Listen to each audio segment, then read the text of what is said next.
दोस्तों, गणेशा वर्ल्ड के इस यूट्यूब चैनल में मैं राहुल सर आप सब दोस्तों का बहुत बहुत स्वागत करता हूं। तो आप देख रहे हैं ना दोस्तों, आप खुद देख लो, ये अभ्यास हेतु सैंपल प्रश्न पत्र है, मॉडल पेपर है। और ये मॉडल पेपर है आपका माध्यमिक शिक्षा मंडल मध्य प्रदेश भोपाल।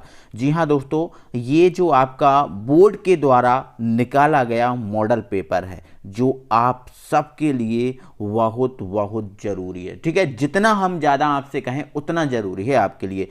मतलब ये सबको सॉल्व करना है और अवश्य सॉल्व करना है।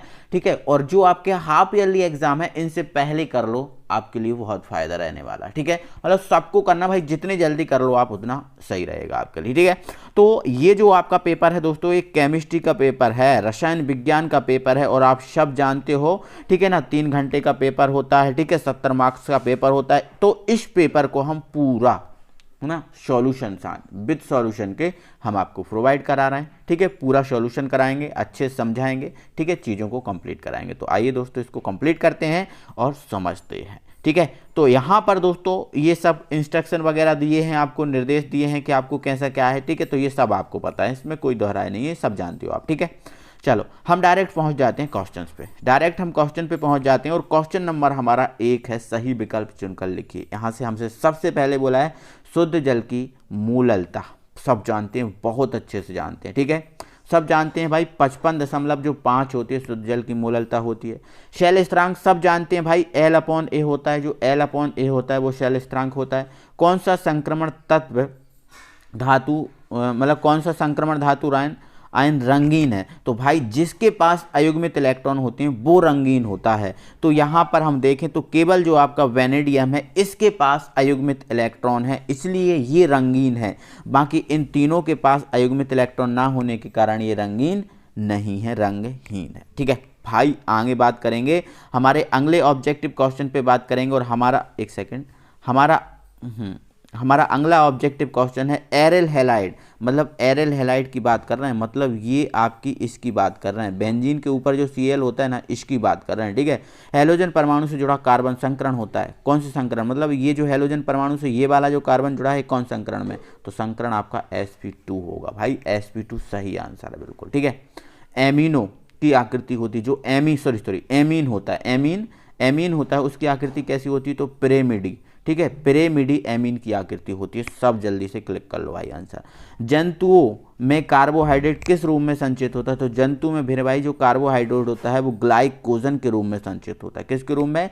Glycogen is a correct answer. भाई सब आगे बात करते हैं, हमारे अगले ऑब्जेक्टिव बात करते हैं। एमिनो अम्ल की प्रकृति होती है, तो एमिनो अम्ल की प्रकृति कैसी होती है भाई? उभयधर्मी होती है। कैसी होती है? उभयधर्मी होती है। ठीक है, चलो ये इंग्लिश मीडियम वालों के लिए है। ठीक है, ये इंग्लिश मीडियम वालों के लिए है। ठीक है, आप कोई दिक्कत नहीं है, जिसको इंग्लिश मीडियम में है वो इंग्लिश में समझ सकता है। ठीक है, आंसर मैंने क्लिक करवा दिए। ठीक है भाई, अगले क्वेश्चन पे बात करेंगे। और हमारे अब दोस्तों रिक्त स्थान आ चुके हैं। क्या आ चुके हैं भाई? यहाँ हमारे रिक्त स्थान आ गए हैं भाई। ठीक है ना, चलो रिक्त स्थान पे हम बात करेंगे और समझेंगे इनको। ठीक है, चलो यहाँ देखो, यहाँ पर उसने बोला प्रतिरोध का व्युत्क्रम। तो भाई जानते हो सब, प्रतिरोध का व्युत्क्रम जो होता है ना वो चालकता होता है। क्या होता है? चालकता। तो यहाँ आप लगा दोगे चालकता। ठीक है, अभिक्रिया की दर अभिकारक के सांद्रण के कैसी होती है?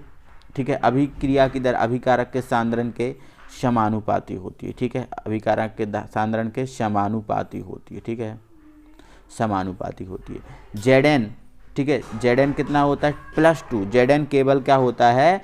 +2 ऑक्सीकरण अवस्था दर्शाता, सबको पता है, कोई दिक्कत नहीं है। अब ये आपको दिया है एक संकुल यौगिक है, तो ये उच्च चक्रण वाला, उच्च चक्रण यहाँ आएगा, उच्च चक्रण संकुल है। ये कौन सा है? उच्च चक्रण संकुल है। ठीक है, आगे बोला है इसने कि कास्ट स्प्लिट का रासायनिक सूत्र। ठीक है, तो CH3OH। ठीक है, CH3 single bond OH Maithil alcohol, ये कास्ट स्प्लिट का रासायनिक सूत्र क्या है भाई? कास्ट स्प्लिट का क्या है? ये रासायनिक सूत्र। ठीक है, आगे आपसे ये बोला गया है। ठीक है, तो यहाँ पर आप कुछ नहीं करना है, आपको कुछ नहीं करना है। जो आपको CH3 दिख रहा है, CH3 को I के साथ निकाल देना, मतलब CH3I हो जाएगा आपका बाहर, और प्लस में जो H है वो यहाँ पर जुड़ जाएगा। H जो है वो यहाँ पर आपका, यहाँ बॉन्ड जैसा भी लिखा है वैसे ही लिखा रहने दो, यहाँ पर H जोड़ देना। ठीक है, ये सही आंसर हो जाएगा। ठीक है, नेक्स्ट है, यहाँ पर ये बोला है, ये सूत्र आपको दिया है, इसका IUPAC नाम, तो आप लिख देना एमिनो बेंजीन, ठीक है, एमिनो बेंजीन, ठीक है, एमिनो बेंजीन, इसका IUPAC नाम है। आई होप आप सब समझ गए होंगे। एक बार जल्दी से स्क्रीनशॉट ले लें, सभी रिक्त स्थान हुए लिखे हुए हैं, ठीक है। आगे बढ़ते हैं दोस्तों, हमारे अगले क्वेश्चन पे बात कर लेते हैं, ठीक है। और आगे इंग्लिश मीडियम वालों के लिए ये है, आप देख सकते हो, ठीक है। आगे एक शब्द में आंसर पे बात करेंगे और एक शब्द में आंसर हमारा पहला है नॉर्मलता ज्ञात करने का सूत्र। भाई आपको जो नॉर्मलता होती है इसको ज्ञात करने का सूत्र लिखना है। भाई नॉर्मलता ज्ञात करने का जो सूत्र है वो लिख देना आप, एक सेकेंड, हाँ आप क्या लिख दोगे, आप लिख दोगे n, 1 मिनट मेरे भाई, ठीक, मैं यहाँ लिखा दे रहा हूँ, ठीक है। तो आप क्या लिख दोगे, n, ठीक है, n बराबर W इंटू 1000 अपॉन ई, ठीक है, इंटू VML। ये आप नॉर्मलता ज्ञात करने का सूत्र लिख देना। चाहे तो जो W है इसके साथ भी B लगा देना और E के साथ भी B लगा देना, ठीक है।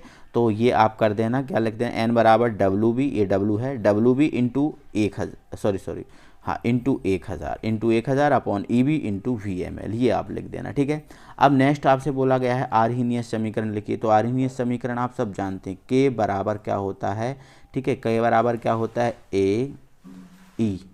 A डॉट E की पावर, एक सेकंड मेरे भाई, ठीक है, मैं यहाँ पर नीचे लिख दे रहा हूँ, ठीक है, K बराबर A dot E to the power minus EA upon RT, ये आर्हीनियस समीकरण, ठीक है। यहाँ पर बोला है Cu2 प्लस का इलेक्ट्रॉनिक विन्यास, मतलब यहाँ जो Cu2 प्लस है इसका हमें क्या करना है, इलेक्ट्रॉनिक विन्यास करना है, तो कोई दिक्कत नहीं, हम यहाँ पर कर देंगे, ठीक है, Cu2 प्लस, ठीक है। तो Cu2 प्लस की बात की है, तो देखो Cu के पास 29 इलेक्ट्रॉन होते हैं, बट 2 प्लस लगा तो कितने इलेक्ट्रॉन बचे, ओनली 27 इलेक्ट्रॉन बचे। कितने बचे भाई, ओनली 27 बचे। आप लिख लेना, इनको मैं फिर बाद में हटाऊंगा, ठीक है। तो कितने बचे यहाँ पर, 27 इलेक्ट्रॉन बचे हैं। तो इन 27 इलेक्ट्रॉन को भरना है, तो 1s2, 2s2, 2p6, 3s2, ठीक है, 3p6, 4s2, ठीक है। अब 4s2 के बाद 3d7 ऐसा भराना चाहिए, ठीक है, ऐसा भराना चाहिए। बट इसमें एक्चुअल में होगा क्या, ठीक है, इसमें एक्चुअल में होगा क्या, आप जो है ना यहाँ पर यू भरोगे ना, तो वो आप भर दोगे 3d9 और यहाँ से 4s0 ऐसा रहेगा ये, ठीक है। 27 इलेक्ट्रॉन है तो ये इस टाइप से भराएगा, ठीक है, 1s2, 2s2, 2p6, 3s2, 3p6, 3d9, 4s0 ऐसा भरा जाएगा। मतलब ये 27 इलेक्ट्रॉन है, तो ये अब्बाहू के अब्बात के अकॉर्डिंग भराता है, तो ये आप इस टाइप से भर लो, ठीक है। फिर मैं इनको हटा दे रहा हूँ, ठीक है। चलो, तो इनको आप भर लिए हो गए, आई होप, ठीक है। तो इनको हम हटा दे, जो स्क्रीन पे लिखा हुआ वो सब हट जाएगा, ठीक है। आगे हम बढ़ते हैं, ठीक है। चलो, अब अगला है हमारा, अगला हमसे बोला EDTA के संरचना बनाइए। अब EDTA के हमें क्या करना है भाई, संरचना बनाना। तो हमें पता है EDTA का फुल फॉर्म क्या है, एथिलीन डाईएमीन टेट्राएस्टेट, ये पता है हमें, ठीक है। तो इसकी संरचना हम बना रहे हैं, तो CH2 डबल बॉन्ड CH2, ये आपका एथिलीन हो गया, ठीक है। ओके, एक सेकेंड, हाँ एक सेकेंड, ये आएगा CH डबल बॉन्ड CH ऐसा, ठीक है। यहाँ आपको N जोड़ा होगा, यहाँ आपसे N जोड़ा होगा, ठीक है। यहाँ और यहाँ आपसे क्या जोड़ा होगा, CH3C डबल O माइनस, यहाँ पर भी CH3C डबल O माइनस, यहाँ पर भी CH3C डबल O माइनस, और यहाँ पर भी CH3C डबल O माइनस। ऐसा आपका जो एथिलीन डाईएमीन टेट्राएस्टेटो है इसकी संरचना है, ठीक है। आप सब बना लें, ठीक है, आप सब ये संरचना बना लें, ठीक है। ये EDTA की संरचना है एथिलीन डाईएमीन टेट्राएस्टेटो, ठीक है। आप ये सब बना लें इस संरचना को, फिर मैं इसको स्क्रीन पे से हटा देता हूँ, ठीक है। इसको स्क्रीन पे हटा देता हूँ, ठीक है, हटा दूँ। चलो आगे बढ़ते हैं, और अगला हमसे क्या बोला है, उपसय संयोजन संख्या 6 वाले संकुल यौगिकों में समानता किस प्रकार का संकरण होता है। तो आप लिख देना sp3d²। 6 आप देखो इसमें बन रहा है, S का 1, P के 3, D के 2, तो 6 बन गए, तो ये आपका सही आंसर हो जाएगा, ठीक है। नेक्स्ट है बेंजीन से एनिलीन प्राप्त करने का जो रासायनिक समीकरण है, जो बेंजीन है इससे हमें एनिलीन प्राप्त करना है। बेंजीन से हमें क्या प्राप्त करना है, एनिलीन प्राप्त करना है, तो इसके लिए आपको रासायनिक समीकरण देना है। तो दोस्तों आप इस समीकरण को थोड़ा सा अच्छे से समझेंगे, मैं यहाँ पर आपको बना के दिखा रहा हूँ, ठीक है। बेंजीन से हमें क्या चाहिए, एनिलीन चाहिए, ठीक है। ठीक है, तो ये आपका होता है बेंजीन, ठीक है। ये आपका क्या होता है, बेंजीन होता है, ठीक है। क्या होता है, बेंजीन, ठीक है। एनिलीन चाहिए, तो ये जो बेंजीन है, इस बेंजीन का आप क्या कराओगे, बेंजीन का आप क्या कराओगे, नाइट्रिक अम्ल से क्रिया कराओगे, ठीक है, HNO3 से, ठीक है। और ये जो आपकी क्रिया होगी, ये जो आपकी क्रिया होगी सांद्र H2SO4 की उपस्थिति में होगी, सांद्र H2SO4, एरो के ऊपर लिख लेना, ठीक है, एरो के ऊपर लिख लेना, ठीक है। तो जैसे ही आप ये क्रिया कराओगे तो आपको प्राप्त हो जाएगा, आपको प्राप्त हो जाएगा नाइट्रोबेंजीन। क्या हो जाएगा, नाइट्रोबेंजीन, ठीक है। ठीक, अब जैसे ही आपको नाइट्रोबेंजीन प्राप्त होगा तो आप फिर आप क्या कराओगे, इसका टिन और HCl, टिन और HCl द्वारा आप चयन कराओगे। अब जब टिन और HCl द्वारा आप चयन कराओगे तो अब चयन के लिए आप क्या लोगे, H लोगे। क्या लोगे, H। तो आप क्या करोगे, 6H लेना, 6H लेना, तो 4H को 2 के साथ 2H2 बना के बाहर भेज देना बाहर, 2H2 बना के बाहर। अब 2H बचे जो N के साथ जुड़ जाएंगे, तो यहाँ से आपको प्राप्त हो जाएगा रिंग के ऊपर NH2 मतलब एनिलीन, ठीक है। ये रासायनिक समीकरण थोड़ा सा बड़ा था, एक नंबर में भी देखो बड़ा क्वेश्चन आ गया, ठीक है। ये आपको बनाना था, ठीक है। आप स्क्रीनशॉट ले लें, समझ गए हैं, ठीक है। इसको कर लेना, ठीक है। चलो हटा दें इसकी क्या, ठीक है, बिल्कुल ओके। आगे बढ़ते हैं। डीएनए अणु में उपस्थित शर्करा का नाम है, जो डीएनए अणु है इसमें कौन सी शर्करा उपस्थित होती है, तो आप बता देना, ठीक है। तो जो क्या है ना, डीऑक्सी राइबोज शर्करा, ठीक है। तो आप लिख देना डीऑक्सी राइबोज शर्करा, ठीक है। डीऑक्सी राइबोज शर्करा, डीऑक्सी राइबोज शर्करा पूरा लिख देना, डीऑक्सी राइबोज शर्करा है, ठीक है। डीएनए अणु में उपस्थित शर्करा का नाम क्या है, डीऑक्सी राइबोज शर्करा, ठीक है। तो हमारे ये एक शब्द में आंसर होगा, सभी सबको क्लियर हो गए होंगे, ठीक है। आगे बढ़ते हैं और हम बात कर लेते हैं यहाँ पर सही जोड़ियों भी, ठीक है। थोड़ा सा हम बड़ा करेंगे इन कॉलम को, ठीक है, सही जोड़ियों पे बात करेंगे, ठीक है। तो हमारा पहला है सीरियम। तो सीरियम भाई साहब +4 ऑक्सीकरण अवस्था, ज़्यादा मतलब 1 से तो +1 से 4 तक करता है, लेकिन सबसे ज़्यादा क्या करता है, 4 करता है, तो ये हमारा पहला हो जाएगा, ठीक है। नेक्स्ट है हमारा K4FeCN का होल 6, ठीक है, ये हमारा है, ओके। इसको अभी जो है ना वो अभी छोड़ के रखो, इसको अभी आप छोड़ के रखो, या फिर छोड़ के रखने की कोई ज़रूरत नहीं है, जल्दी से आप ऑक्सीकरण अवस्था निकाल लो। देखो CN की ऑक्सीकरण अवस्था आपकी कितनी होती है, -6, और K की कितनी होती है, +4, ठीक है।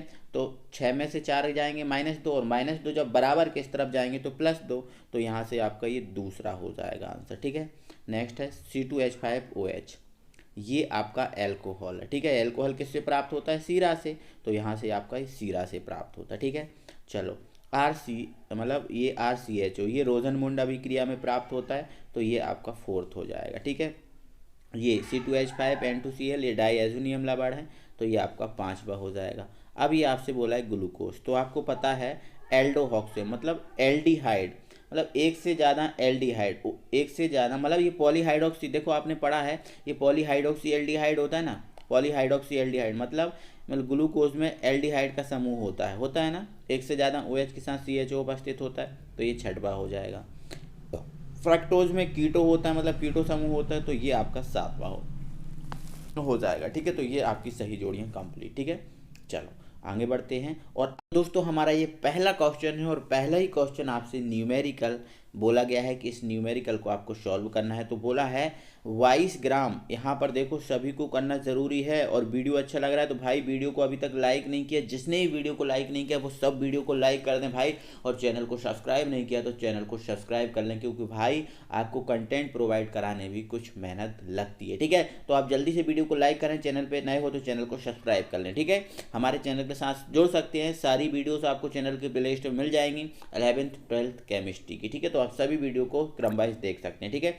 तो हमारा न्यूमेरिकल क्वेश्चन है, बोला है 22 ग्राम बेंजीन, यहाँ पर बोला 22 gram benzene 122 gram carbon tetrachloride में घुली है। जो 22 ग्राम बेंजीन है वो 122 ग्राम कार्बन टेट्राक्लोराइड मतलब CCl4, ठीक है। बेंजीन का सूत्र आप पता ही है, C6H6 होता है, ठीक है। चलो, घुली हुई है। बेंजीन का द्रव्यमान प्रतिशत, भाई आपको द्रव्यमान प्रतिशत ज्ञात करना है। क्या ज्ञात करना है? द्रव्यमान प्रतिशत ज्ञात करना है। तो आइए इस क्वेश्चन को हम आपको सॉल्व करा देते हैं। तो ये न्यूमेरिकल हमारा था, इसको हम एक बार समझेंगे और अच्छे से समझ के कर लेंगे, ठीक है। इस क्वेश्चन था हमारा 22 ग्राम, कितना भाई? 22 gram benzene 122 gram carbon tetrachloride मतलब CCl4 में घुली है, ठीक है। जो आपकी 22 ग्राम जो बेंजीन है वो 122 ग्राम कार्बन टेट्राक्लोराइड में घुली है। तो आप देखो कम मात्रा किसकी है? बेंजीन की, मतलब ये विलेय होगा, और ज़्यादा मात्रा कार्बन टेट्राक्लोराइड की है, मतलब ये विलायक होगा, ठीक है। तब कार्बन टेट्राक्लोराइड का द्रव्यमान प्रतिशत ज्ञात करना है। तो मेरे भाई द्रव्यमान प्रतिशत ज्ञात करने का हमारा सूत्र होता है द्रव्यमान प्रतिशत बराबर विलेय या विलायक की मात्रा बटे बिलियन की मात्रा। और बिलियन कैसे निकालते हैं? विलेय और विलायक को जोड़ के हम बिलियन निकाल देते हैं, ठीक है। इंटू 100 प्रतिशत निकालना है। तो ये आपका द्रव्यमान प्रतिशत का सूत्र है। तो इसको हम समझेंगे अच्छे से, ठीक है। तो यहाँ पर देखो हम इसको करते हैं, कंप्लीट करते हैं, ठीक है। तो हमें क्या करना है? बिलियन की मात्रा निकालना है। तो हमने विलेय और विलायक को जोड़ दिया, मतलब बेंजीन और कार्बन टेट्राक्लोराइड को जोड़ दिया, दोनों के द्रव्यमान को जोड़ दिया, तो बिलियन का द्रव्यमान निकल जाएगा। तो 22 ग्राम और 122 ग्राम मतलब 144 ग्राम, ये आंसर आ जाएगा, मतलब ये बिलियन का द्रव्यमान आ जाएगा, ठीक है। चलो, अब हमें कार्बन टेट्राक्लोराइड का द्रव्यमान प्रतिशत निकालना है। तो हमें यहाँ पर देखो विलेय या विलायक की मात्रा निकालनी थी, तो हम विलेय या विलायक की मात्रा लिखनी थी ऊपर।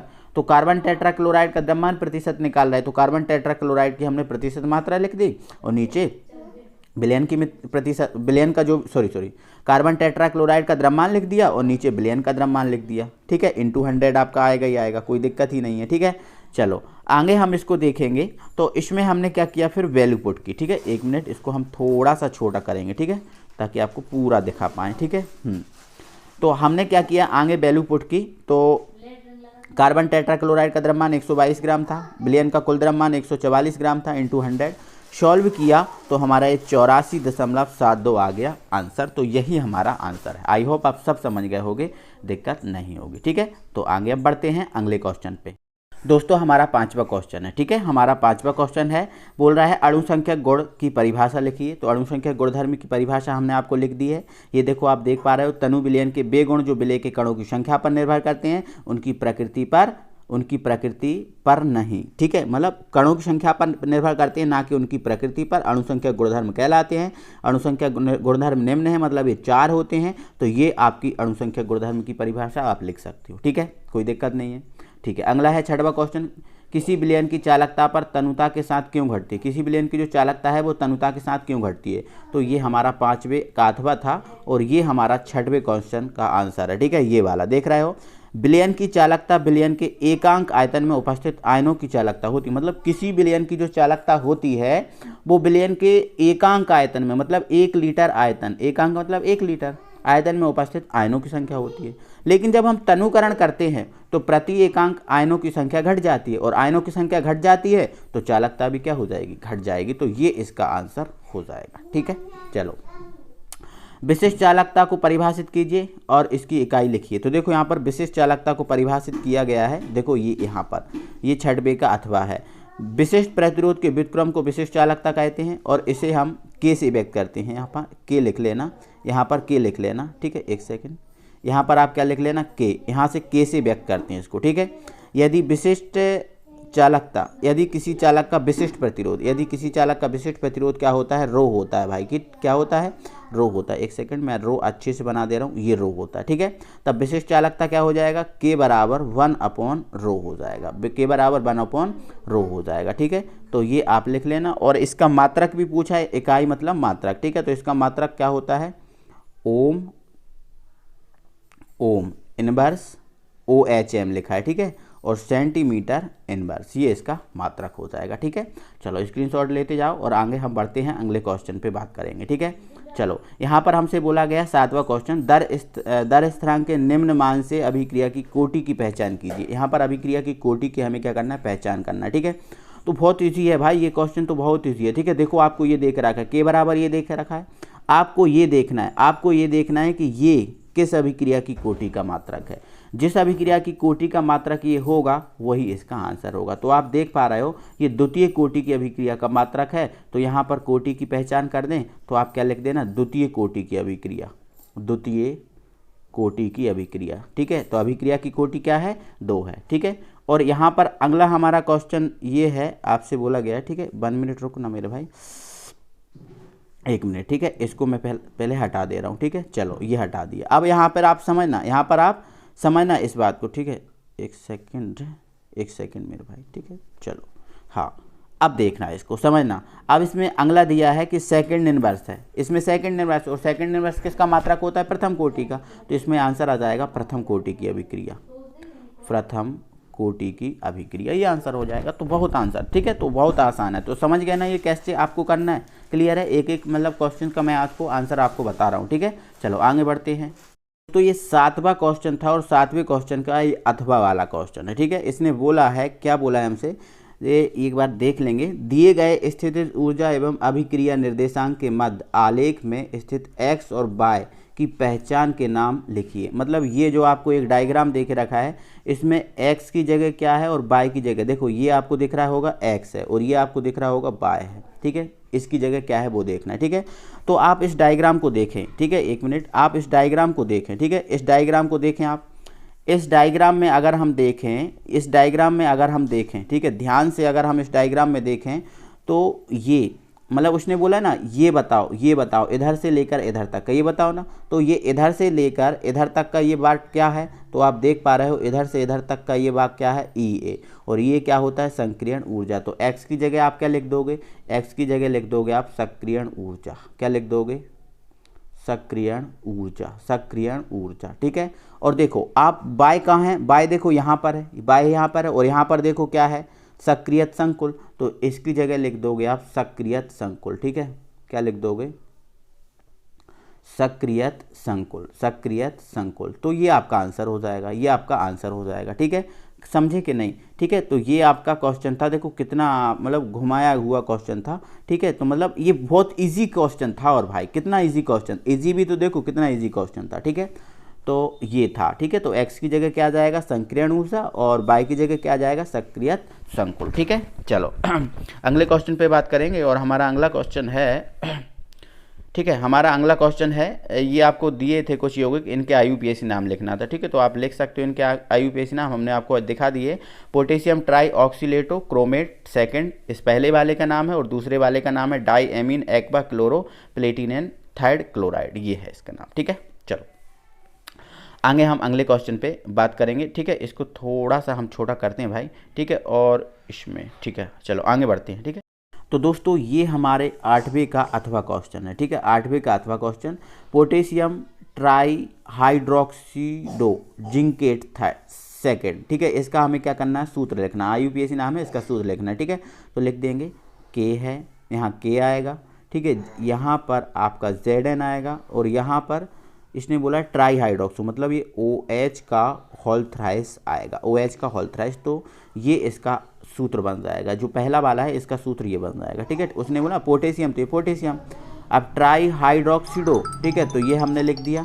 ठीक है, तो हाइड्रोक्सीडो क्या होता है, OH होता है। ठीक है, और जिंक बोला ही है उसने, तो Zn लिख दिया, और ऑक्सीजन अवस्था इसमें 2 निकल जाएगी, क्योंकि 3 ये माइनस 1 घट जाएगी। ठीक है, चलो इसमें बोला है टेट्रा एमीन एक्वा क्लोरिडो। ठीक है, इसने देखो क्या बोला है, टेट्रा एमीन, मतलब एमीन कितने हैं, देखो एमीन कितने हैं, टेट्रा मतलब 4 हैं, फिर आपका एक्वा है मतलब H2O है, फिर आपका क्या है, फिर आपका क्लोरिडो मतलब Cl है, क्या है, Cl है। ठीक है, फिर आपका कोबाल्ट, तो कोबाल्ट केंद्रीय धातु परमाणु यहाँ आ जाएगा, ये बड़ा ब्रैकेट बंद हो जाएगा, ये आपका फिर क्लोराइड है, तो बाहर ब्रैकेट के बाहर आ जाएगा Cl। ठीक है, तो ये CO है, NH3 का होल 4, ये आपका H2O, ये आपका Cl, और बाहर Cl आ जाएगा। ठीक है, तो ये आपका इसका IUPAC नाम हो जाएगा। और ऑक्सीकरण अवस्था 2 बोल के रखिए, बिल्कुल है, कोई दिक्कत नहीं है। तो ये इसका IUPAC नाम हो जाएगा, समझ रहे हैं। तो ये आपके क्लियर हो गए। चलो आगे हम क्वेश्चन पे बात करेंगे, अगले क्वेश्चन में। ठीक है, और उसने बोला बर्नर के उपचय संयोजकता सिद्धांत के प्रमुख 2 अभिक्रिया लिखना है, मतलब जो बर्नर का उपचय संयोजकता सिद्धांत था उसके अनुसार लिखना है।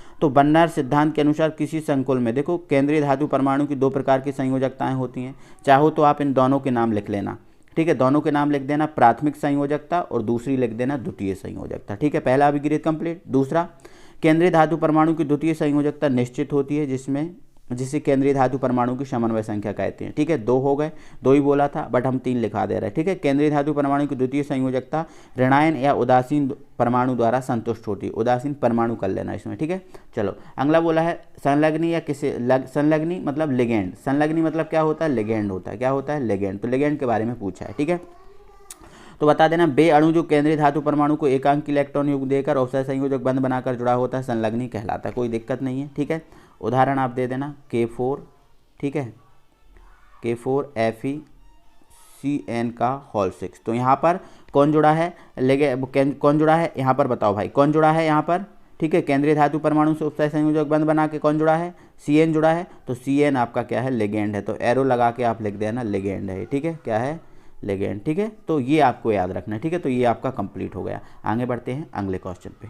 तो दोस्तों हमारा ये 10वां क्वेश्चन है। ठीक है, यहाँ पर हमसे बोला क्या गया है? हमसे बोला गया है रोजन-मुंड अभिक्रिया का जो है ना रासायनिक समीकरण जो है ना लिखिए। रोजन-मुंड अभिक्रिया जो है ना इसका हमें क्या करना है? रासायनिक समीकरण लिखना है। ठीक है, तो रोजन-मुंड अभिक्रिया हमने दोस्तों बहुत अच्छे से समझाई है आपको। ठीक है, इसको वीडियो के डिस्क्रिप्शन में आपको रोजन-मुंड अभिक्रिया का लिंक मिल जाएगा वीडियो के डिस्क्रिप्शन में। आप रोजन-मुंड अभिक्रिया को जाकर देख सकते हैं। ठीक है, कोई दिक्कत नहीं है, हमने आपको समझाया, वीडियो के डिस्क्रिप्शन में लिंक मिल जाएगा। ठीक है, चलो अगला है हमारा निम्न यौगिक के IUPAC नाम। मतलब ये जो आपके कुछ यौगिक हैं इनके IUPAC नाम लिखना है। तो देखो इनके IUPAC नाम मैं समझा दे रहा हूँ। ठीक है, इसका IUPAC नाम करेंगे सबसे पहले, कोई दिक्कत नहीं। ठीक है, तो इसका IUPAC नाम करेंगे तो हम क्या करना पड़ेगा भाई? काउंटिंग करना पड़ेगा। ठीक है, थोड़ा सा इसको हम बड़ा कर लेते हैं। ठीक है, ताकि आपको अच्छे से समझा पाएँ। ठीक है, चलो यहाँ पर बोला सबसे पहले काउंटिंग करेंगे तो 1 2 यहाँ 3 और ये 4 और ये 5 और ये 1 सेकंड छोटा छोटा लग रहा है यार।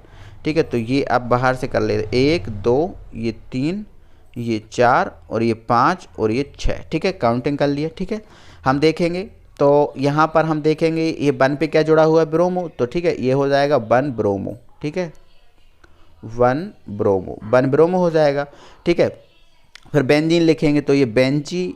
ठीक है, और ये CHO। ठीक है, तो ये आपका बेंजीन हो जाएगा, बेंजीन हो जाएगा। ठीक है, बेंजीन। और 3 पे आपका CHO और CHO क्या बोलते हैं? अल।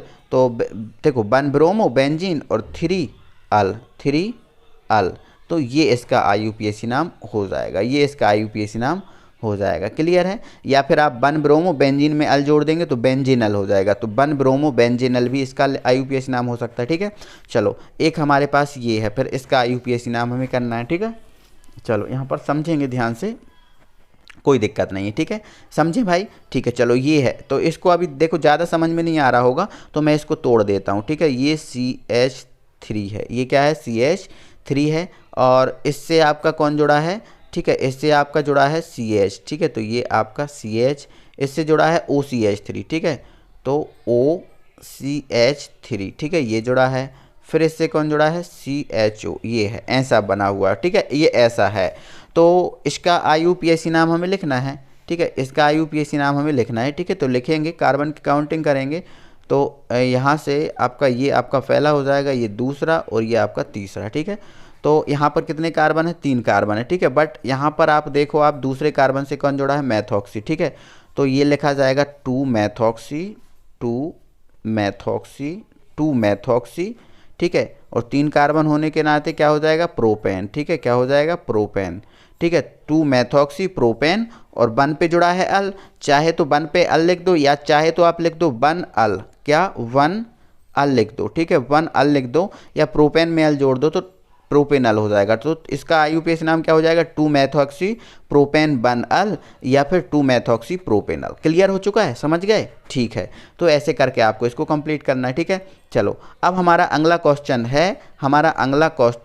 है, ठीक है, चलो तो हमारा अगला क्वेश्चन है एनिलीन। जो आपका एनिलीन होता है रिंग के ऊपर NH2, वो जल में आबिले है किंतु HCl में विलयशील होता है, क्यों? ठीक है, ये भी हमें पता होना चाहिए। ठीक है, तो आइए इसका आंसर हम समझते हैं। तो दोस्तों हमारा क्वेश्चन क्या था? हमारा ये क्वेश्चन था तो एनिलीन था वो जल में आबिले है। ठीक है, लेकिन HCl में विलयशील है, ऐसा क्यों होता है? तो दोस्तों आपको बता देते हैं, जो एनिलीन होता है, जो एनिलीन आपको दिख रहा है, एनिलीन क्या होता है? रिंग के ऊपर NH2, ये एनिलीन है। ये एनिलीन होता है वो अध्रुवीय प्रकृति का होता है, मतलब इसमें कोई ध्रुव नहीं होते, ना प्लस होता है ना माइनस होता है, अध्रुवीय प्रकृति का होता है। और अध्रुवीय प्रकृति का होने के कारण, ठीक है, अध्रुवीय प्रकृति का होने के कारण ये जल में नहीं घुलता। क्योंकि देखो जल में भी घुलने वाली एक कहानी ये है कि समान समान घुलते हैं, ठीक है, कम से कम ध्रुवीय ध्रुवीय घुलते हैं। अगर अध्रुवीय है तो वो जल में नहीं घुलेगा, ठीक है। तो यहाँ पर इसका आंसर क्या है, एनिलीन अध्रुवीय प्रकृति का होता है क्योंकि इसमें अध्रुवीय बड़े आकार का एरिल समूह पाया जाता है। बिल्कुल, ये एरिल आपका समूह पाया जाता है अध्रुवीय, ठीक है। अतः एनिलीन जल में अविलेय है। लेकिन एनिलीन HCl में विलेय होता है क्योंकि यह HCl द्वारा मुक्त प्रोटॉन, मतलब HCl जो है, HCl को अगर तोड़ेंगे तो किसमें H+ और Cl- में टूटेगा। तो ये जो HCl है ये प्रोटॉन क्या करेगा, H+ दान कर देगा प्रोटॉन, ठीक है। तो HCl द्वारा मुक्त प्रोटॉन मतलब जो H+ है वो, ठीक है। मतलब ये जो एनिलीन होता है HCl में विलय होता है क्योंकि ये क्या करता है, HCl जो प्रोटॉन दान करता है उसे ग्रहण कर लेता है और ग्रहण करके क्या बना लेता है, C6H5, ठीक है, NH3+ और ये सिंगल बॉन्ड Cl- बनाता है जो आयनिक प्रकृति का। देखो इसमें आयन आ गए ना, प्लस भी आ गया माइनस में आ गया, तो ये आयनिक प्रकृति का होता है, इसके कारण ये HCl में घुलनशील है, ठीक है। तो इसका आपको आंसर ध्यान रखना है, ये आंसर है इसका, ठीक है। एक बार यहाँ रिएक्शन में भी देख लो, ये एनिलीन है, जैसे HCl से क्रिया करेगा तो H यहाँ पर जुड़ जाएगा और Cl यहाँ, देखो अब H यहाँ से जुड़ जाएगा तो H अभी ये कितने, एक सेकेंड, तो यहाँ पर देखो H यहाँ चला जाएगा तो N2 है तो ये कितने हो जाएंगे, 3 हो जाएंगे। लेकिन ये H+ लेके, H+ और Cl- है तो H+ लेके जाएगा, तो प्लस लेके जाएगा तो प्लस N पर आ जाएगा और इससे कौन जुड़ जाएगा, मतलब Cl-, ठीक है। तो ये एनिलियम क्लोराइड बन जाएगा, ठीक है। तो ऐसे करके आपको इसको आंसर याद रखना, ठीक है। अगले क्वेश्चन पर हम बात करेंगे। दोस्तों अगला हमारा क्वेश्चन है, ठीक है, ये हमारा, एक सेकंड, ये हमारा 11वें का अथवा क्वेश्चन है, ठीक है। और हमसे क्या बोला है, एल्किल हैलाइड का एमिनो अपघटन अभिक्रिया समझाइए, ठीक है। तो हमें क्या करना है दोस्तों, एल्किल जो हैलाइड है, एल्किल हैलाइड, इसकी एमिनो अपघटन मतलब इसकी अमोनिया के साथ अभिक्रिया करानी है, ठीक है। तो जैसे ही हम अभिक्रिया कराएंगे तो ये जो है ना NH2 का एक H एक X के साथ क्या बना देगा, H जो है ना X बाहर ना गया और NH2R से जुड़ जाएगा तो RNH2 बन जाएगा, NH2 बन जाएगा, ठीक है। फिर जो RNH2 है फिर अमोनिया से क्रिया करेगा तो RNH2 फिर अमोनिया से क्रिया करेगा, ठीक है। सॉरी, जो RNH2 है फिर एल्किल हैलाइड से क्रिया करेगा, एल्किल हैलाइड से, ठीक है। एल्किल हैलाइड बार बार क्रिया करता है तो फिर क्या करेगा, एक H एक X के साथ फिर बाहर हो जाएगा तो HX, ठीक है, एक सेकेंड, हाँ, HX फिर बाहर हो जाएगा तो यहाँ से हमें द्वितीय एमीन प्राप्त हो जाएगा RNH और ये R ऐसा प्राप्त हो जाएगा। फिर RNHR फिर से जो RNH और ये R है फिर से एल्किल हैलाइड से क्रिया करा देना, ठीक है। तो ये फिर से क्या करेगा, जो है ना एक X जो दिख रहा है एक H को बाहर कर देगा, फिर से HX हो जाएगा बाहर और फिर से जब HX बाहर हो जाएगा तो हमारे पास ये बन जाएगा R, यहाँ केवल N बचेगा N और ये R और एक R और नीचे यहाँ पर जुड़ जाएगा तो ये बन जाएगा, ठीक है। ये एमिनो अपघटन अभिक्रिया का रासायनिक समीकरण लिखिए। तो ये आपका ये अभिक्रिया, ठीक है। तो ये आपका फिर अमोनिया से क्रिया करा है तो ये आप समझते ही होंगे फिर, ठीक है। एक H एक X बाहर हो गया, ठीक है। तो ऐसे करके, ठीक है। तो इसका स्क्रीनशॉट ले लें, ठीक है, आगे बढ़ते हैं, ठीक है। और अगला हमसे बोला है पेप्टाइड बंध किसे कहते हैं। उसने बोला कि पेप्टाइड जो बंध है वो क्या है, हमसे ये बोला गया है, ठीक है।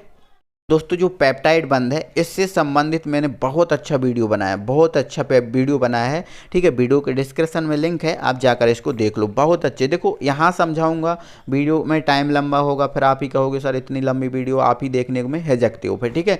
तो आप वीडियो के डिस्क्रिप्शन में लिंक है, इसको समझ लो, ठीक है। चलो अगला हमारा क्वेश्चन है, विटामिन B1 और C1 की कमी से होने वाले एक एक रोग के नाम लिखना है, ठीक है। 2 नंबर का क्वेश्चन है। वैसे अगर पेप्टाइड बंध को आप नहीं देखना चाहते तो मैं बता दे रहा हूँ, ठीक है। एमिनो अम्ल आपस में जिस बंध के द्वारा जुड़े होते हैं उसे पेप्टाइड बंध कहते हैं, लिख देना। एमिनो अम्ल आपस में जिस बंध के द्वारा जुड़े होते हैं उसे पेप्टाइड बंध कहते हैं, ठीक है। बट आप देख लोगे डिस्क्रिप्शन में जाके वीडियो के तो बहुत अच्छे समझ में जाएगा, ठीक है। चलो अगला है विटामिन B1 और C की कमी से होने वाले एक एक रोग का नाम लिखना है। तो B1 की कमी से लिख लो बेरी, ठीक है, ठीक है, एक सेकेंड, हाँ, क्या लिख लो, बेरी, ठीक है, बेरी हो गया B1 की कमी से। और सी की कमी से ले लो स्कर्बी, ठीक है, क्या लिख लो, स्कर्बी, ठीक है, स्कर्बी। और स्कर्बी जानते ही हो आप क्या होता है, मसूड़ों, जो मसूड़ों में ब्लड आता है, खून आता है, मसूड़े फूल जाते हैं, वो स्कर्बी, ठीक है। तो एक एक रोग का बोला था, ये हमने लिख दिया, ठीक है। चलो अब हमारे पास अगला क्वेश्चन है, ठीक है, अगला क्वेश्चन है, इसको आप समझ लो, ठीक है। ये हमारा, एक सेकेंड मेरे भाई, ठीक है, ये हमारा न्यूमेरिकल क्वेश्चन है। ठीक है, अगला क्वेश्चन हम, एक सेकंड, ठीक है, एक सेकंड मेरे भाई, हमारा ये न्यूमेरिकल क्वेश्चन है। ठीक है, ये हमारा ये क्वेश्चन, ठीक है, 1 मिनट मेरे भाई, ये है हमारा। ठीक है, ये हमारा कौन सा न्यूमेरिकल क्वेश्चन है। ठीक है, ये क्या बोल रहा है, इसने बोला है 293 केल्विन पर जल का वाष्प दाब। ठीक है, जल का वाष्प दाब आपको इतना दे के रखा है। ठीक है, आपको 25 ग्राम ग्लूकोज को 450 जल में घोलकर 293 केल्विन जल के वाष्प दाब की गणना करना। मतलब ये आपका जो है ना, ठीक है, ये आपका जो है ना, ये विलायक का, मतलब देखो आप कहोगे सर ये भी जल का वाष्प दाब है और ये भी जल का वाष्प दाब है, तो मेरे भाई एक जो आपको दिया है वो शुद्ध विलायक का, शुद्ध विलायक का वाष्प दाब है, और ये जो एक जल दिया है वो आपका विलायक का काम कर रहा है। एक जो जल है वो शुद्ध विलायक का काम कर रहा है, और एक जो जल है, ठीक है, वो आपका केवल किसका काम कर रहा है, एक जल है वो विलायक। देखो एक जल आपको पता है शुद्ध विलायक होता है, तो जो एक जल है, जो ऊपर वाला जल है वो आपका शुद्ध विलायक का काम कर रहा है, किसका, शुद्ध विलायक का, और नीचे वाला जल है वो केवल विलायक का काम कर रहा है। ठीक है, तो वो शुद्ध विलायक का दिया है और हमें जल मतलब विलायक का यहाँ पर निकालना है। तो आइए इसको समझ लेते हैं। दोस्तों आप इस क्वेश्चन को देखो, ठीक है, इस क्वेश्चन को देखो, इसमें आपको दे के रखा है शुद्ध विलायक जो है ना, इसका वाष्प दाब आपको दे के रखा है। ठीक है, ग्लूकोज का आपको भार दे के रखा है 25 ग्राम, और आप जानते हो सब ग्लूकोज, जो ग्लूकोज होता है उसका सूत्र होता है C6H12O6। इसका अणु भार निकालते हैं तो 180 निकलता है। ठीक है, आपको जल दे के रखा है और जल आपको 450 ग्राम दे के रखा है, और जल का आपको वाष्प दाब ज्ञात करना है। मतलब जो ऊपर आपको जो जल का वाष्प दाब दिया है वो आपका शुद्ध विलायक मतलब शुद्ध जल का दिया है। ठीक है, और यहाँ पर जो नीचे आपको जल दे के रखा है, ये आपको क्या करना है, ये जो जल आपको दे के रखा है इसमें आपको क्या करना है, इसका वाष्प दाब ज्ञात करना है। ठीक है, तो आइए इसको हम समझते हैं बहुत अच्छे से और कंप्लीट करते हैं। ठीक है दोस्तों, आप देखो, हमें राउल्ट नियम पता है। दोस्तों हमें राउल्ट नियम पता है वाष्प दाब में आपेक्षिक अवनमन के लिए। तो वाष्प दाब में आपेक्षिक अवनमन के लिए राउल्ट नियम क्या होता है, P0A - PS अपॉन PS। ये बिलियन का वाष्प दाब है, PS है बिलियन का वाष्प दाब है। ठीक है, चलो ये XB के बराबर होता है, किसके बराबर होता है, XB के बराबर। ये हम पढ़ के रखे हैं, ये हम जानते हैं। ठीक है, अब XB क्या होता है, तो दोस्तों XB मोल प्रभाज है विलेय की, और इसका सूत्र होता है NV upon Na plus NB, ये होता है। बट अगर विलेय की संख्या क्या है, विलेय के अगर नगण्य मान लिया जाए, विलेय के नगण्य मान लिया जाए तो विलेय के मोलों की संख्या भी क्या हो जाती है, 0। तो नीचे आपका जो NB है इसकी जगह हम 0 कर देंगे, तो यहाँ से आपका ये क्या बन जाएगा, यहाँ से आपका क्या बन जाएगा, ये यहाँ से बन जाएगा XB बराबर ऊपर क्या जाएगा, NB अपॉन Na। ठीक है, अगर ये आपका जो है ना 0 कर दें तो बोलो यही बात है, सही बात है, ठीक है, कोई दिक्कत नहीं। अब हम इसको सॉल्व करते हैं। ठीक है, तो यहाँ से समझेंगे सब चीज़ों को। ठीक है, चलो यहाँ बढ़ते हैं भाई आगे। ठीक है, तो इसको एक बार हम हटा देते हैं। ठीक है, एक बार क्लियर कर दो। देखो तो ये होता है आपका वाष्प दाब में आपेक्षिक अवनमन होता है, कोई दिक्कत नहीं है। हमने XB को Na प्लस NB से रिप्लेस कर दिया। ठीक है, क्योंकि हमें पता है कि इसकी वैल्यू अगर 0 कर दी जाए तो NB अपॉन Na ही बनता है। ठीक है, बन गया, कोई दिक्कत नहीं है। ठीक है, चलो आगे दोस्तों, हमें क्वेश्चन में दे के रखा है विलेय क्या है, ग्लूकोज दे के रखा है। एक सेकंड, विलेय आपको क्या दे के रखा है, ग्लूकोज, और ग्लूकोज का भार कितना है, 25 ग्राम। लेकिन अणु भार निकालें MB तो 180 ग्राम निकलेगा। ऐसे ही जल का भार आपको 450 दे के रखा है, लेकिन जल का अणु भार 18 होता है। ठीक है, तो हमने आगे दोस्तों हमने आगे क्या किया है, हमने आगे क्या किया है भाई, कि जो इसको रिप्लेस कर दिए, जो Na था, Na का फॉर्मूला क्या बनता था, देखो NB और Na का फॉर्मूला W अपॉन Ma बनता है, और NB का W अपॉन MB बनता है ना, कोई दिक्कत नहीं है। तो इसको हम रिप्लेस करेंगे तो NB की जगह हम क्या रख देंगे, W अपॉन MB, और Na की जगह W अपॉन Ma रख देंगे। ठीक है, और ये आपका रहा सेम। इसमें हमने क्या किया है, इसका LCM लिया, तो देखो P0A के बटे में भी PA आ गया, और PS के बटे में भी क्या आ गया, PS आ गया। यहाँ से आप समझे, तो PS से PS हमने यहाँ पर इसको काट दिया है। ठीक है, PS से PS हमने यहाँ काट दिया है। ठीक है, और काट दिया है, आगे हमने इसको सॉल्व किया है, तो देखो यहाँ पर समझेंगे। ठीक है, काट दिया है, और यहाँ से जो WB MB और WA MA की ये वैल्यू हैं, ये आपको मैंने यहाँ पर पुट कर दी है। ठीक है, ये मैंने वैल्यू यहाँ पर क्या कर दी है, फुट कर दी है। ठीक है, तो ये वैल्यू पुट कर दी है। तो W की वैल्यू कितनी है, 25 है, MB की कितनी है, 180 है, WA की 18 है, और MA की कितनी है, 450। जब इसको सॉल्व आउट किया, काटा पीटा, तो ये आपका आ गया। ठीक है, और बराबर में आपका ये क्या बचा, 1 बचा, क्योंकि इसको काट दिया तो 1 बचा। ठीक है, आगे, ठीक है, अब आगे यहाँ पर देखना। ठीक है, आगे आप देखोगे यहाँ पर। ठीक है, तो यहाँ से हमने इसको काट दिया, अब हमने इसको काट के ये आ गया, इसको हम इस तरफ ले गए तो ये इस तरफ आ गया तो प्लस का आ गया। ठीक है, ठीक है। हमें अब आगे देखो हमें क्या करना है, देखो हमें पी एस की वैल्यू निकालनी है। ठीक है, तो पी एस को हम यहाँ ले गए और 1.005 को इधर ले आए। ठीक है, तो पी एस बराबर ये आ गया ना। ठीक है, अब जो आपका पी नॉट ए है, जो आपको पी नॉट ए दिख रहा है ना, ये जो पी नॉट ए है इसकी वैल्यू तो हमें दे के रखी है। ठीक है, कितनी दे के रखी है, 17.53 क्वेश्चन में दे के रखी है, बोलो दे के रखी थी ना। ठीक है, बासुदाब दे के रखा था ना। तो इसको सॉल्व किया तो 17.44 mg आ गया mmHg, जो आपका पी एस की वैल्यू है। ठीक है, तो ये न्यूमेरिकल है। ठीक है, चलो, और इनको अगर मैं अच्छे से देखो, अभी तो मैंने देखो पेपर सॉल्व करा रहा हूँ तो आपको प्रोवाइड करा रहा हूँ आंसर, तो इसलिए ज़्यादा वीडियो में समय ना लगे इसलिए मैं जल्दी ऐसा करा रहा हूँ। बाकी इन क्वेश्चन को मैं अलग से बोर्ड वीडियो लेके आऊँगा और उनको आपको सॉल्व करा दूंगा। ठीक है ना, चलो टेंशन मत लेना इस बात की। इसके बाद हमारे जो 13वां क्वेश्चन है इसका अथवा है आदर्श एवं अनादर्श विलयन में कोई 3 अंतर करिए, तो आप बिल्कुल कर सकते हो। ठीक है, 3 अंतर आप कर लेना। ठीक है, ये तो आपने पढ़ाई है। ठीक है, अगर मैं बोलूँ तो आप देख लेता है। ठीक है, आदर्श और अनादर्श विलयन में, ठीक है, तो पहला हो जाएगा ये राउल्ट नियम का पालन करते हैं और ये राउल्ट नियम का पालन नहीं करते, पहला हो जाएगा। इनके बनने में एंथैल्पी और आयतन में परिवर्तन होता है और इनके बनने में एंथैल्पी और आयतन में कोई भी परिवर्तन नहीं होता। 2 अंतर हो गए। और तीसरा अंतर लिख देना यहाँ पर पी नॉट, नो एक सेकेंड। ठीक है, पी ए बराबर क्या लिख देना, पी बराबर पी नॉट ए और एक्स ए लिख देना। ठीक है, और इसमें क्या लिख देना, तीसरा अंतर P A not equal to P not A और एक्स ए, ये लिख देना। तो ये 3 अंतर आपके कंप्लीट हो जाएंगे। ठीक है, चलो अगला हमारा क्वेश्चन है। ठीक है, ये आपके लिए बहुत बेहतरीन क्वेश्चन है, क्वेश्चन नंबर 18। एक अभिक्रिया दे के रखिए और ये आपको दर दे के रखिए। ठीक है, बेग नियम या बेग दर दी। ठीक है, तो इसने बोला है कि इस अभिक्रिया के लिए अभिक्रिया की कोटि की गणना करना है, मतलब ये जो आपको अभिक्रिया दी है इसकी कोटि की गणना करना है। ठीक है, तो आप बढ़िया से लिखना है दिया है। ठीक है, बढ़िया से आप क्या लिखना, दिया है। ठीक है, बेग बेग बेग बराबर आपको क्या दे के रखा है, क्या दे के रखा है, के।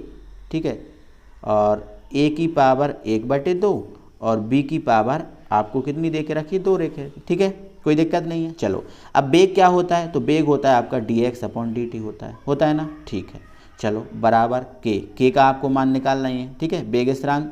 ठीक है, हमें कोटि निकालना है, क्या निकालना है, कोटि। ये भाई कोटि निकालना है। ठीक है, तो कौन सी कोटि की अभिक्रिया है ये निकालना है। तो भाई ये तो आसान है ना, अभिक्रिया की कोटि की गणना करना है, तो ये तो आसान है, ऐसे आपको नहीं करना। ठीक है, ये तो है ना, कोटि, कौन सी कोटि है ना, कोटि का मात्रक निकालने के लिए, बेग स्थिरांक का मात्रक निकालने के लिए प्रोसेस। ठीक है, तो चलो इसको हटा दो, फिर तो बहुत ईजी हो जाएगा, कोटि की गणना करना है। ठीक है, तो यहाँ से आप तो ये तो लिखना ही है कि आपको बेग बराबर क्या दे के रखा है, बेग बराबर के ए की पावर 1/2 और बी की पावर 2, ये तो आपको लिखना ही है। ठीक है, चलो अब कोटि निकालना है।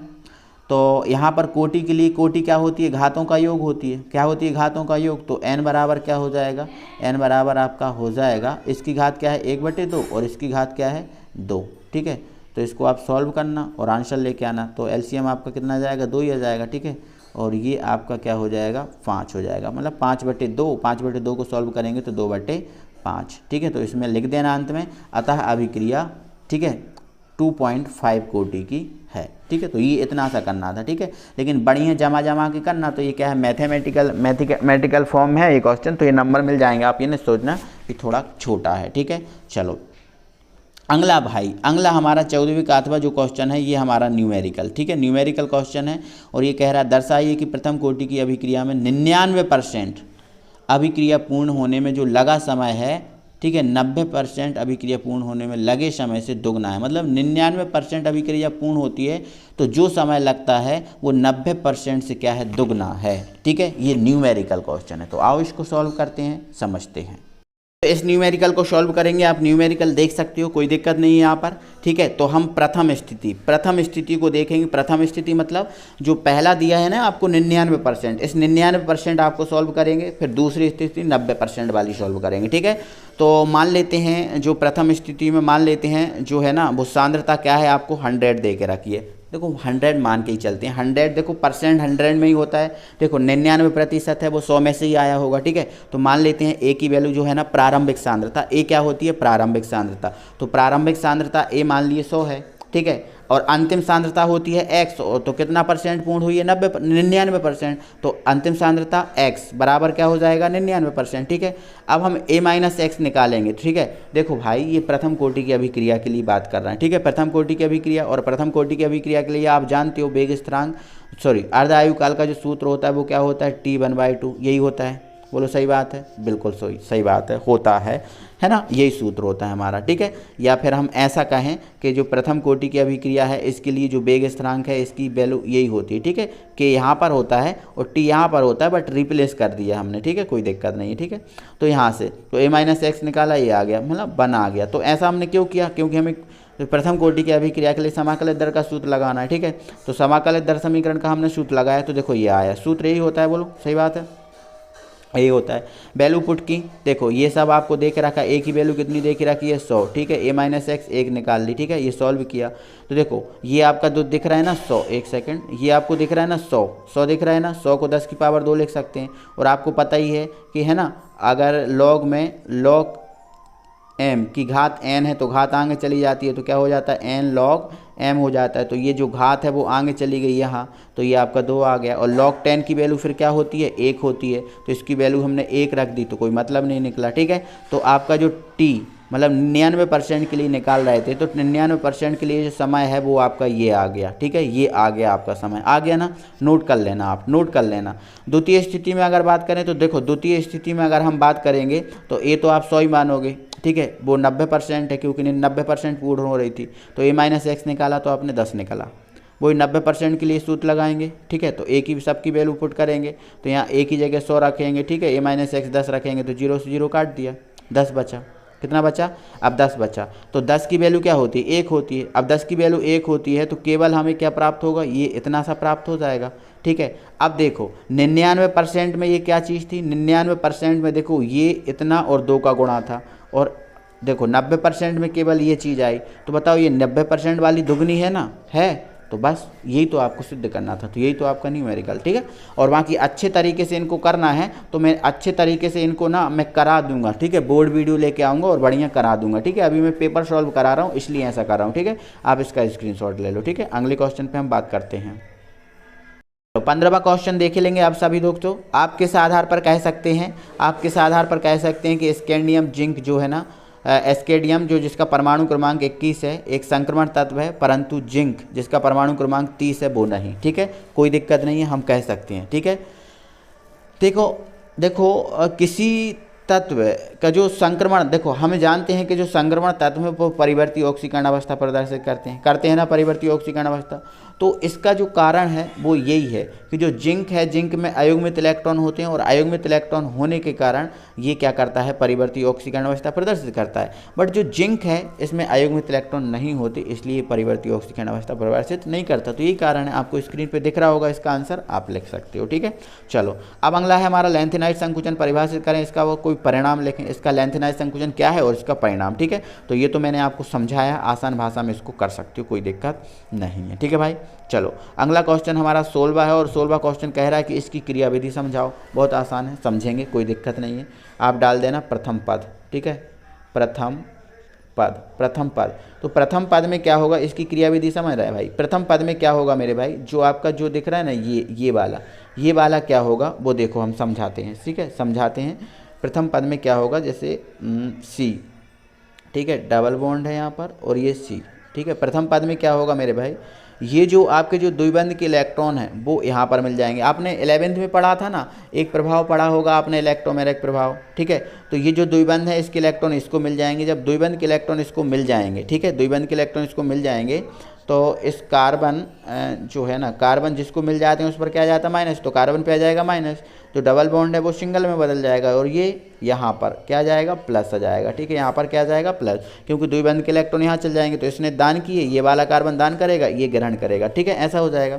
फिर ये जो बना हुआ है कार्बन पे माइनस और ठीक इस पे प्लस। ठीक है, ये जो बना हुआ है, जो आपका H2O दिख रहा है ना, क्या दिख रहा है, H2O। ठीक है, H2O, तो H2O को हम तोड़ के लिखेंगे तो H प्लस और OH माइनस, ये ऐसा होगा। ठीक है, तो ये जो H प्लस है वो किससे जुड़ जाएगा, इस वाले कार्बन से, और ये किससे जुड़ जाएगा, इस वाले कार्बन से। तो ऐसी कंडीशन में क्या बन जाएगा, सी, यहाँ डबल बॉन्ड रहेगा, ठीक है, ये सिंगल बॉन्ड सी, यहाँ डबल बॉन्ड रहेगा, तो इससे जुड़ जाएगा H और इससे जुड़ जाएगा OH, ठीक है। तो ये दो पद बन जाएंगे, ये प्रथम पद है और ये सेकंड वाला द्वितीय पद डाल देना आप हेडिंग, तो ये इसकी कार्यविधि हो जाएगी, ठीक है। चलो आई होप आप समझ गए होगे भाई, आपकी तैयारी 100% हो गई, बस आपको थोड़ा सा रिवीजन ही करवाना, ठीक है। चलो बाकी ये कुछ अभिक्रियाएं हैं पिक्रिकम, तो इन सभी अभिक्रियाओं को आप बहुत अच्छे से कर सकते हो, ठीक है। फिनॉल, ठीक है, इनको नहीं किया तो मैं आपको ना इसके लिए अलग से वीडियो प्रोवाइड करा दूंगा, ठीक है, या फिर वीडियो के डिस्क्रिप्शन में मैं लिंक तो दे ही रहा हूँ, आप देखना तो देखना, कोई दिक्कत नहीं तो मैं अलग से वीडियो प्रोवाइड करा दूंगा, इनको आप देख लेना, ठीक है। चलो आगे बात करते हैं, ठीक है। और हमारा ये बोट्स अभिक्रिया, फ्रीटल क्राफ्ट अभिक्रिया, ये कितनी आसान अभिक्रिया, ये कौन नहीं जानता भाई, आप सब जानते होगे, इनको कर लिया होगा आपने, ठीक है। SN1 और SN2 अभिक्रिया में कोई चार अंतर, ये सब ने आपने कर लिए होंगे, सब आप जानते होंगे इन चीज़ों को। मानक हाइड्रोजन इलेक्ट्रोड, ठीक है, मानक हाइड्रोजन इलेक्ट्रोड समझाना है, बिल्कुल कर लोगे, ठीक है। फैराडे के विद्युत अपघटन के प्रथम और द्वितीय नियम, ये सब कर लोगे भाई, ठीक है। और अगली अभिक्रियाएं हैं क्वेश्चन नंबर 19 का, गाटरमैन कोष संश्लेषण अभिक्रिया, ये सब बन जाएंगी भाई। एल्डोल संघनन, कैनिजारो, ये सब बन जाएंगी, ठीक है। अब बात है कि भाई ये वाला क्वेश्चन नहीं बनेगा सर, ये वाला, ठीक है, तो ये क्वेश्चन नहीं बनेगा, तो ये क्वेश्चन को आपको हम समझा दे रहे हैं, टेंशन नहीं लेना है, ठीक है। चलो तो इस क्वेश्चन को हम आंसर दे रहे हैं, ठीक है। इस क्वेश्चन का आंसर क्या बनेगा वो देखना है आपको, ठीक है। तो सबसे पहले आपको दिख रहा है ना ये वाला, तो इसका जो H2 है ना मेरे भाई, H2 दिख रहा है ना, H2, ये H2 इस O के साथ जो दिख रहा है ना ये वाला O, इसके साथ क्या बना लेगा, जल, H2, ये बन के बाहर हो जाएगा। अब बचा क्या, N और OH, N और OH बचा, तो N और OH जो है ना इससे जुड़ जाएगा, N और OH जो बचा है इससे जुड़ जाएगा, तो ये आपका बन जाएगा, ठीक है, ये आपका बन जाएगा N और ये OH, ये डबल बॉन्ड था तो डबल बॉन्ड ही रहेगा, ठीक है, N और OH बन जाएगा, ठीक है। तो ये आप बना लेना, ठीक है, ये आप बना लेना, ठीक है। और इसकी आपको थ्योरी देखना है, मतलब इसकी और रिएक्शन देखना है, तो आप वीडियो के डिस्क्रिप्शन स्क्रीन पर देख रही होगी, आप देख लो, ठीक है। चलो ये आपकी कैनिजारो अभिक्रिया है बेंजल्डिहाइड की, आप इसको कर ही सकते हैं, ठीक है। चलो बाकी इसको हम करा दे रहे हैं, तो ये थोड़ी सी इसमें मिसप्रिंट है मेरे भाई, यहाँ जो CONH4 है तो यहाँ COO कर लेना, ठीक है, COO है, ठीक है। तो जब ये क्रिया कराओगे इसकी, तो गर्म करोगे, तो ये जो आपका 4H दिख रहे हैं, 4H एक O के साथ H2 बना के हो जाएंगे बाहर, ठीक है। अब बेंजीन रिंग के ऊपर क्या बचेगा, तो बेंजीन रिंग के ऊपर क्या बचेगा, एक CO और एक NH2, तो जो बेंजामाइड बन जाएगा, ठीक है। तो थोड़ा सा इसको सुधार लेना, ठीक है। चलो है ना, इसके बाद ये वाली रिएक्शन आप कर ही सकते हो, ये वाली रिएक्शन, ठीक है। कैसे, देखो मैं बता रहा हूँ, इसको कंप्लीट कर दे रहा हूँ, ठीक है, एक सेकंड। ये जो दिख रहा है ना NaO इतने भाग से क्रिया करेगा, ठीक है, इतने भाग से क्रिया करेगा, और ये Na2CO3 को बाहर कर देगा, और ये HCH3 के साथ जुड़ जाएगा, तो ये CH4 बन जाएगा, ये कंप्लीट, ठीक है। और ये भाई HBZ अभिक्रिया है, ठीक है। तो HBZ अभिक्रिया की आपको वीडियो के डिस्क्रिप्शन में लिंक भी है, और बाकी मैं यहाँ भी करा दे रहा हूँ इसको, ठीक है। चलो तो ये होगा क्या भाई इसमें, ठीक है, इसमें क्या होने वाला है, जो आपका X2 है इसके आप दो अणु ले लेना, ठीक है। तो दो अणु क्या करेंगे, 2H दिख रहे हैं आपको, ये वाले 2H को बाहर कर देंगे, और 2H को बाहर करके बना देंगे 2HX, ठीक है। और 2X होंगे, जो H दिख रहा है इसकी जगह जुड़ जाएंगे, तो ये R और ये CX2 और ये COOH, ये बन जाएगा, ठीक है, ये बन जाएगा। तो ये इसका आंसर हो गया, ठीक है। तो आई होप आप समझ गए होगे, दिक्कत नहीं होगी, ठीक है। तो ये हमारा पूरा पेपर हुआ, ठीक है। तो एक बार दिल से वीडियो को लाइक करो, अपने सभी फ्रेंड सर्कल में वीडियो शेयर कर दो, ताकि सभी के पास ये पेपर पहुंच जाए। सबको ये करना है भाई, सबको ये पेपर कंप्लीट करना है, सभी को कंप्लीट करना है, तो सब जल्दी से कंप्लीट कर लो, मज़ा आ जाए, ठीक है। अपने पेपर की तैयारी को स्ट्रॉन्ग करो भाई, आपको कुछ नहीं छोड़ना, 100% तैयारी करना है, ठीक है। तो जल्दी सब देख लो पेपर, और है ना, आपको एग्जाम में ये क्वेश्चन देखने को मिलेंगे, ठीक है। चलो मिलते हैं अगली वीडियो में, तब तक के लिए थैंक यू वेरी मच।